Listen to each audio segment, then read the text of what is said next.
ஆண்டவரும் இரட்சகருமான இயேசு கிறிஸ்துவின்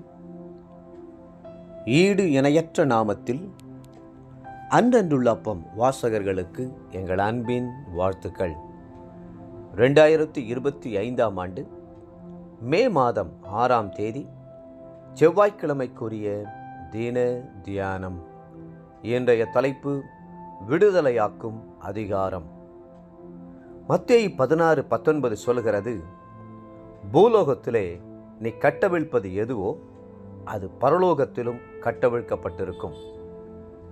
நீங்கள் சாத்தானை செயலற்று போகும்படி கட்டும்போது பரலோகம் அதற்கு உத்தரவு கொடுத்து அவனை கட்டி போடுகிறது. அதைப் போலவே சாத்தான் ஏற்கனவே கட்டுகளுக்குள் வைத்திருக்கிற மனுஷரை நீங்கள் கட்டவிழ்த்து விடுதலையாக்க வேண்டும். இயேசு ஒரு நாள் ஜெப ஆலயத்தில் போதகம் பண்ணி கொண்டிருந்த போது 18 வருஷமாய் பலவீனப்படுத்தும் ஆவியை கொண்ட ஒரு ஸ்திரீ அங்கே இருந்தாள். அவள் எவ்வளவு நிமிரக்கூடாத கூனியாய் இருந்தாள். லூக்கா 13:11. இயேசு அவளை கண்டபோது, இதோ சாத்தான் 18 வருஷமாய் கட்டியிருந்த ஆபிரகாமின் குமாரத்தியாகிய இவளை ஓய்வு நாளில் இந்த கட்டிலிருந்து அவிழ்த்துவிட வேண்டியதில்லையா என்றார். லூக்கா 13:16. ஆகவே இயேசு அவளை தொட்டு கட்டவிழ்த்து குணமாக்கிய போது அவள் நிமிர்ந்து தேவனை மகிமைப்படுத்தினாள். நீங்கள் அதிகாரத்தோடு கைகளை வியாதியஸ்தர்கள் மேல் வைத்து ஜெபிக்கும் போது அவர்கள் சொஸ்தமடைவார்கள். மார்க் 16:18. நீங்கள் கைகளை வைக்கும்போது உங்கள் கரங்களின் வழியாய் பரிசுத்த ஆவியின் வல்லமை கடந்து வரும்.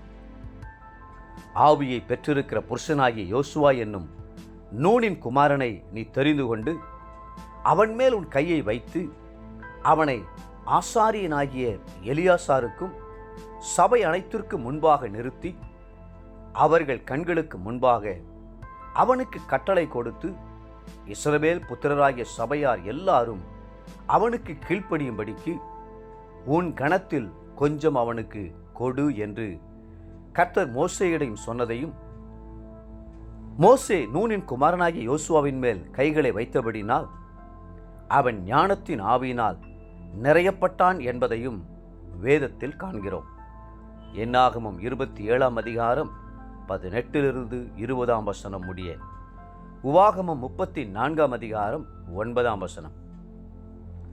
யோசுவா பரிசுத்த ஆவியால் நிரப்பப்பட்டிருந்தாலும் இஸ்ரவேல் ஜனங்களை வழிநடத்துவதற்கு அவர் தேவ ஆலோசனையுடனும் தேவ ஞானம் நிறைந்தும் செயல்பட வேண்டியிருந்தது.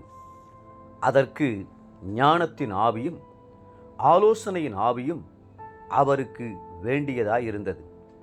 வேதம் சொல்கிறது, ஏசாயா 11:2, ஞானத்தையும் உணர்வையும் அருளும் ஆவியும் ஆலோசனையும் பலனையும் அருளும் ஆவியும் அறிவையும் கர்த்தருக்கு பயப்படுகிற பயத்தையும் அருளும் ஆவியுமாகிய கர்த்தருடைய ஆவியானவர் அவர் மேல் தங்கியிருப்பார்.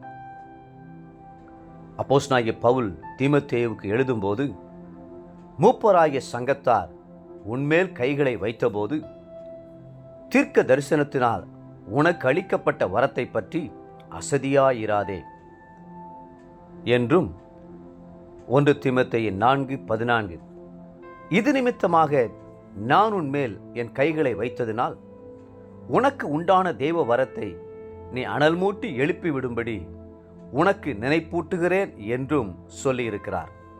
2 தீமோத்தேயு 1:6. தேவ பிள்ளைகளே, நீங்கள் பெற்றுக்கொண்ட அதிகாரத்தை அனல் மூட்டி எழுப்பிவிடுங்கள். ஆவியின் வரங்களை செயல்படுத்துங்கள்.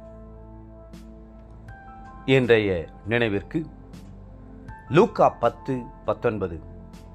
இதோ சர்ப்பங்களையும் தேள்களையும் மிதிக்கவும் சத்துருவனுடைய சகல வல்லமையை மேற்கொள்ளவும் உங்களுக்கு அதிகாரம் கொடுக்கிறேன், ஒன்றும் உங்களை சேதப்படுத்த மாட்டாது. இன்றைய வேத வாசிப்பு காலை 1 ராஜாக்கள் 21 மற்றும் 22ஆம் அதிகாரங்கள். மாலை லூக்கா 23ஆம் அதிகாரம் 26 56 வசனம் முடிய. அன்புக்குரிய அன்றனுள்ளப்பம் வாசகர்களே, மீண்டும் உங்களை வாழ்த்துகிறோம். கர்த்தர் உங்களுக்கு கொடுத்த அதிகாரத்தை பயன்படுத்துங்கள். கர்த்ததாமே உங்களை ஆசீர்வதித்து மென்மேலும் உயர்த்துவாராக. ஆமென்.